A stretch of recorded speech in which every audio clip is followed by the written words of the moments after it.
माहेरी जायचे तर सासूची किरकिर. वैशाली लग्न होऊन सासरी आली तेव्हा तिच्या मनात खूप स्वप्न होती. नवरा अमोल साधा समजूतदार होता, पण घरात एकच मोठं आव्हान होतं, सासू शारदा. शारदाबाईंचा स्वभाव फार कडक, थोडासा संशयी आणि नेहमी कुरकुर करणारा. लग्नाच्या पहिल्या महिन्यातच वैशालीला जाणवलं, इथे प्रत्येक गोष्टीसाठी परवानगी घ्यावी लागते, अगदी माहेरी जाण्यासाठी सुद्धा. एके दिवशी वैशालीने हळूच विचारलं, आई, मी 2 दिवस माहेरी जाऊ का? आईची तब्येत थोडी बिघडली आहे. शारदाबाई लगेच भडकल्या, अगं, लग्न झालं म्हणजे माहेर संपलं. दर 2 दिवसांनी माहेरी जायचं असेल तर लग्न कशाला केलं? वैशाली शांत झाली. मनात खूप काही होतं, पण ती काही बोलली नाही. दिवसगणिक वाढणारी तगमग. वैशाली सगळं काम मन लावून करत होती. पहाटे उठून स्वयंपाक, घर आवरणं, सगळ्यांची काळजी. पण तिच्या प्रत्येक कामात सासूला काही ना काही दोष दिसायचाच. भाजीला मीठ जास्त आहे, चपाती नीट फुगली नाही, आज उशीर झाला उठायला, अशा छोट्या छोट्या गोष्टींवरून शारदाताई सतत टोमणे मारत. पण वैशालीला सर्वात जास्त त्रास होत होता तो म्हणजे माहेरी न जाऊ देणं. दरवेळी ती म्हणायची, आई, उद्या जाऊ का? आणि उत्तर ठरलेलं, नको. घरात कामं कमी आहेत का? नवऱ्याची द्विधा अवस्था. अमोलला हे सगळं दिसत होतं, पण तो आईच्या भीतीने काही बोलत नव्हता. एकदा वैशाली रडत होती तेव्हा अमोलने विचारलं, काय झालं? ती म्हणाली, मला फक्त 2 दिवस माहेरी जायचं आहे, एवढंच मागणं आहे माझं. अमोल गप्प बसला. त्याला दोघींमध्ये अडकून पडल्यासारखं वाटत होतं. एक दिवस बदल घडवणारा होता. एके दिवशी वैशालीच्या माहेरून फोन आला. तिच्या आईची तब्येत अचानक खूप बिघडली होती. वैशाली घाबरली. तिने सासूकडे धावत जाऊन सांगितलं, आई, मला आत्ता माहेरी जायलाच हवं, आई खूप आजारी आहे. पण शारदाबाई पुन्हा कुरकुरल्या, नाटकं आहेत सगळी, थोडं काही झालं की माहेरी पळायचं. हे ऐकून वैशालीचा संयम तुटला. ती पहिल्यांदाच ठाम आवाजात म्हणाली, आई, मी आजपर्यंत सगळं सहन केलं, पण आज नाही. माझी आई माझ्यासाठी महत्वाची आहे, मी जाते. अमोलनेही यावेळी धाडस केलं, आई, वैशाली बरोबर आहे, तिला जाऊ द्या. सासूला झालेली जाणीव. वैशाली निघून गेल्यावर घरात एक विचित्र शांतता पसरली. शारदाबाईंना अचानक जाणवलं, घरातली सगळी कामं, सगळा गोंधळ आणि वैशालीची धावपळ, हे सगळं किती महत्वाचं होतं. 2 दिवसातच त्यांना जाणवलं की त्या जरा जास्तच कडक वागत होत्या. वैशाली परत आली तेव्हा शारदाबाईंचा आवाज पहिल्यांदाच मवाळ होता, कशी आहे तुझी आई? वैशाली थोडी आश्चर्यचकित झाली. आता बरी आहे. शारदाबाईंनी हळूच म्हटलं, कधीही जायचं असेल तर सांग, मी काही नाही म्हणणार. त्या दिवसानंतर घरातलं वातावरण बदललं. शारदाबाई अजूनही थोड्या कुरकुरत होत्या, पण त्या वैशालीच्या भावना समजू लागल्या. वैशालीलाही जाणवलं, कधी कधी आपल्या हक्कासाठी ठाम उभं राहणं गरजेचं असतं. आणि अमोल, तो दोघींमध्ये समतोल राखायला शिकला. ही कथा फक्त सासूसुनेची नाही, तर समजूतदारपणा, संवाद आणि स्वतःच्या भावनांना महत्त्व देण्याची आहे. नातं टिकवायचं असेल तर प्रेमाबरोबरच एकमेकांना समजून घेणंही तितकंच महत्त्वाचं असतं. वैशाली माहेरून परत आली, पण तिच्या मनात काहीतरी तुटलं होतं. आईची तब्येत बरी झाली होती, पण सासरी परतताना तिच्या मनात भीती होती. पुन्हा तेच सगळं सुरू होणार का? पहिल्या 2 दिवसात सगळं ठीक वाटलं. शारदाबाई थोड्या शांत होत्या. वैशालीलाही वाटलं, कदाचित आता सगळं बदललं असेल. पण तो फक्त एक क्षणिक बदल होता. टोमणे पुन्हा सुरू झालेले. 3ऱ्याच दिवशी सकाळी, अगं वैशाली, माहेरून आलीस म्हणजे हाताला काम नाही का? एवढा वेळ लागतो का चहा करायला? वैशाली शांतपणे म्हणाली, आई, आत्ता करते. पण शारदाबाई थांबल्या नाहीत. माहेरी जाऊन आली की सवयी बदलतात सगळ्या, इथं कुणाला फरक पडतो का? हे ऐकून वैशालीच्या डोळ्यात पाणी आलं. पण ती गप्प बसली. अमोल आता जास्त वेळ कामात गुंतलेला असायचा. ऑफिस, फोन, मित्र, घरी येऊनही तो मोबाईलमध्येच व्यस्त असायचा. एके रात्री वैशालीने धाडस करून विचारलं, अमोल, तुला काही जाणवत नाही का? तो चिडून म्हणाला, काय झालं आता पुन्हा? रोजचं काहीतरी असतं तुझं. वैशालीचं मन तुटलं. मी रोज काहीतरी करत नाही. मला फक्त थोडं समजून घे. अमोलने उत्तर दिलं नाही. तो उठून दुसऱ्या खोलीत गेला. शारदाबाई आता प्रत्येक गोष्टीसाठी कारण शोधून टोमणे मारू लागल्या. तुझ्या माहेरी काही शिकवलं नाही का? आमच्या घरात असं चालत नाही. नवऱ्याचं लक्ष वेधून घ्यायचं असेल तर काम नीट कर. एकदा तर त्यांनी थेट अमोल समोरच म्हटलं, तुझी बायको आता बदलली आहे. माहेरून आल्यापासून जरा जास्तच बोलते. अमोलने काहीच उत्तर दिलं नाही आणि तेच वैशालीसाठी सर्वात मोठं दुःख होतं. तिला एकटेपणाची जाणीव होत होती. त्या रात्री वैशाली एकटीच बसून होती. घरात सगळे असूनही तिला एकटं वाटत होतं. ती मनात म्हणाली, मी इतकं सगळं करते तरीही मला कोणी समजून घेत नाही. तिच्या डोळ्यातून अश्रू वाहत होते. दुसऱ्या दिवशी शारदाबाईंनी पुन्हा टोमणा मारला, अगं, रोज फोनवर माहेरी बोलायचं असतं का? इथं काही काम नाही का तुला? यावेळी मात्र वैशाली गप्प बसली नाही. ती ठामपणे म्हणाली, आई, माझं माहेर माझ्यासाठी महत्त्वाचं आहे आणि मी माझं कामही प्रामाणिकपणे करते. पण प्रत्येक वेळी टोमणे मारणं योग्य नाही. शारदाबाई चिडल्या, अगं, मलाच शिकवतेस तू? तेवढ्यात अमोल आला. दोघींचं बोलणं ऐकून तो चिडून म्हणाला, बस करा दोघी, मला हे सगळं नकोय. वैशालीचा संयम तुटतो. वैशालीचा आवाज थरथरत होता, अमोल, तुला खरंच काही फरक पडत नाही का? मी रोज किती सहन करते, तुला दिसत नाही? अमोल काही क्षण शांत राहिला, पण पुन्हा म्हणाला, मला ऑफिसचं टेन्शन आहे. मला या घरात शांती हवी आहे, भांडण नाही. हे ऐकून वैशाली पूर्णपणे तुटली. त्या रात्री वैशालीने एक निर्णय घेतला. आता ती स्वतःसाठी उभी राहणार, कोणाच्याही भीतीशिवाय. तिच्या मनात एकच विचार होता, जर मला कोणी समजून घेत नसेल तर मला स्वतःलाच माझ्यासाठी उभं राहावं लागेल.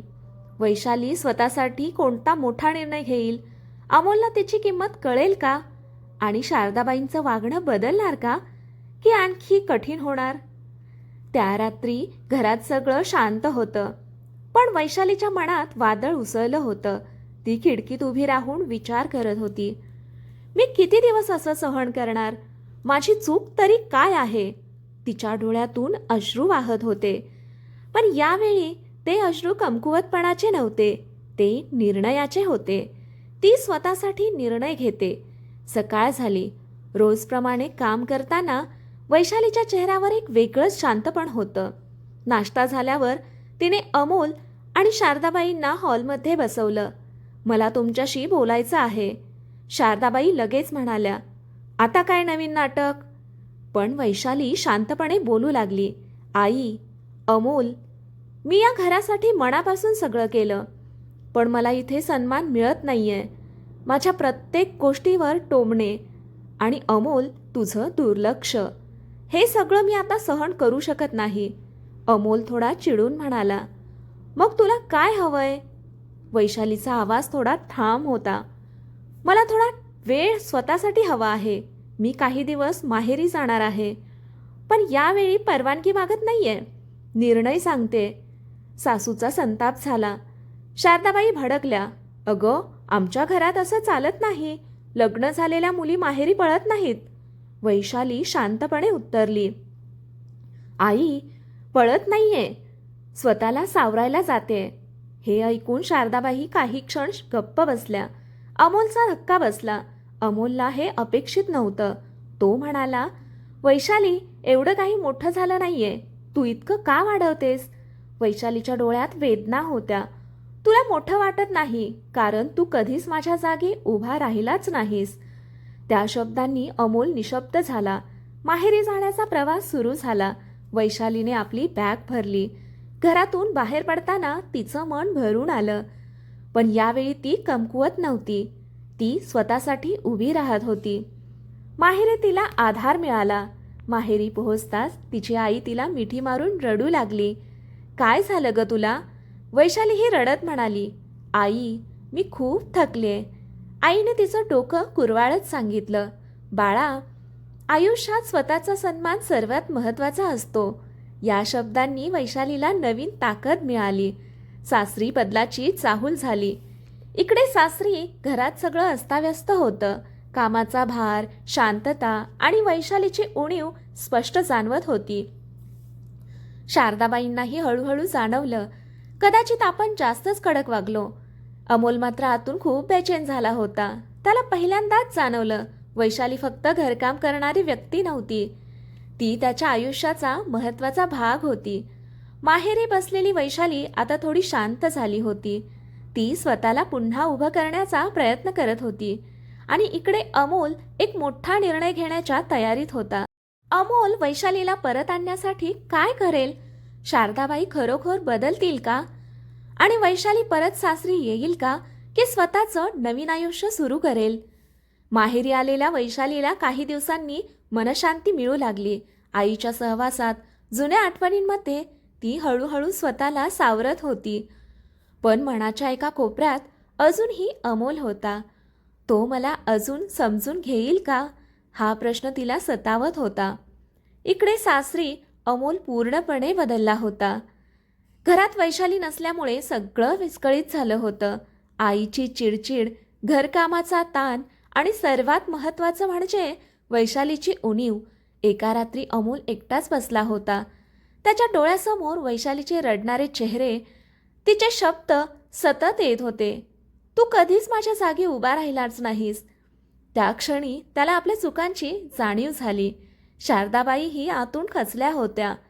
शेजारच्या काकूंनी एकदा विचारलं, तुझी सून दिसत नाही हल्ली? त्यावर शारदाबाईंना काही उत्तर देता आलं नाही. त्यांच्या मनात विचार सुरू झाला, मी खरंच इतकी चुकीची होते का? पहिल्यांदाच त्यांनी स्वतःकडे पाहायला सुरुवात केली. वैशालीला घेण्यासाठी अमोलने तिच्या माहेरी आला. कारण शेवटी अमोलने ठरवलं, तो स्वतः जाऊन वैशालीला परत आणणार. तो तिच्या माहेरी गेला. दरवाजा उघडला आणि समोर वैशाली उभी होती. दोघं काही क्षण एकमेकांकडे पाहत राहिले. अमोल हळूच म्हणाला, वैशाली, मला माफ कर. वैशालीच्या डोळ्यात आश्चर्य होतं. मी खूप चुकलो. तुझ्या भावना कधी समजून घेतल्या नाहीत. पण आता मला सगळं कळलं आहे. तू परत ये प्लीज.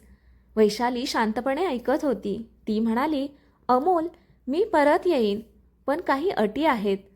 अमोल लगेच म्हणाला, काहीही अटी असतील मला मान्य आहेत. वैशाली ठामपणे म्हणाली, माझा सन्मान या घरात कायम ठेवला गेला पाहिजे. माहेरी जाणं किंवा बोलणं यावर कोणतीही बंधनं नकोत. तू माझ्या बाजूने उभा राहायला हवा. चुकीचं असेल तर आईलाही समजावून सांग. घरात शांतता आणि आदर हवाय, टोमणे नाही. अमोलने तिच्या डोळ्यात पाहून उत्तर दिलं, मी वचन देतो. सासरी परत येताना काही दिवसांनी वैशाली परत सासरी आली. घरात पाऊल टाकताना तिच्या मनात भीती आणि आशा दोन्ही होत्या. शारदाबाई समोर आल्या.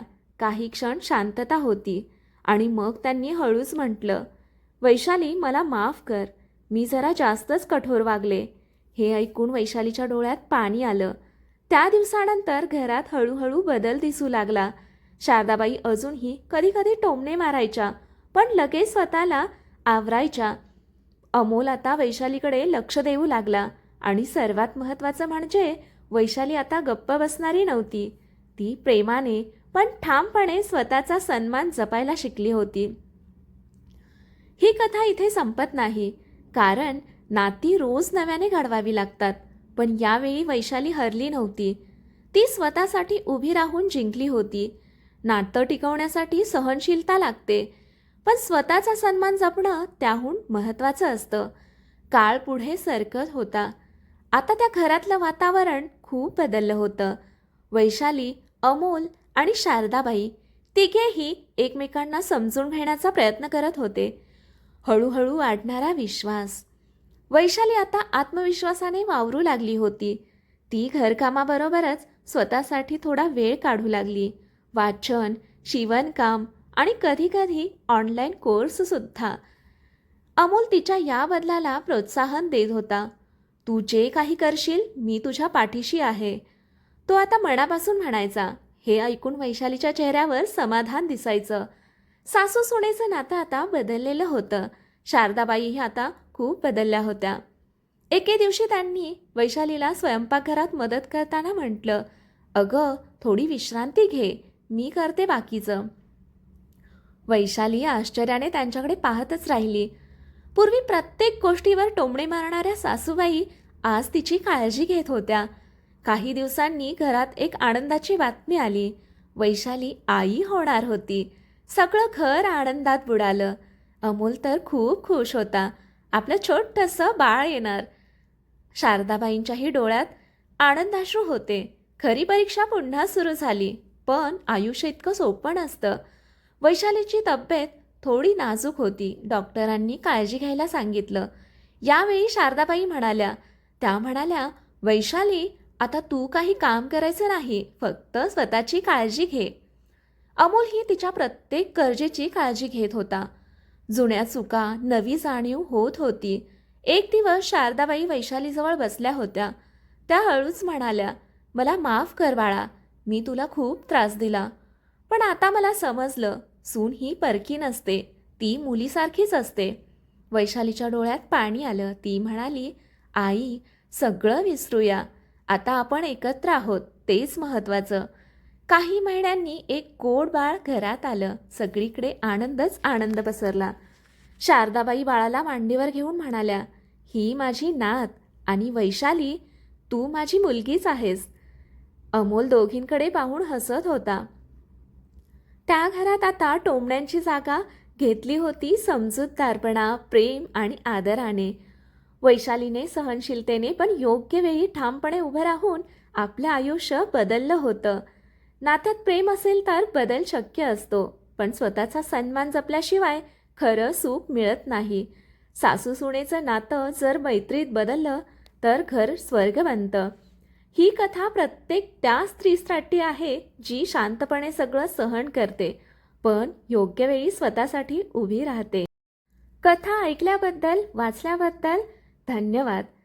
कथा आवडली असेल तर कथेला लाईक करा, शेअर करा, कमेंट करा आणि आपल्या चॅनेलला सबस्क्राईब करा. धन्यवाद.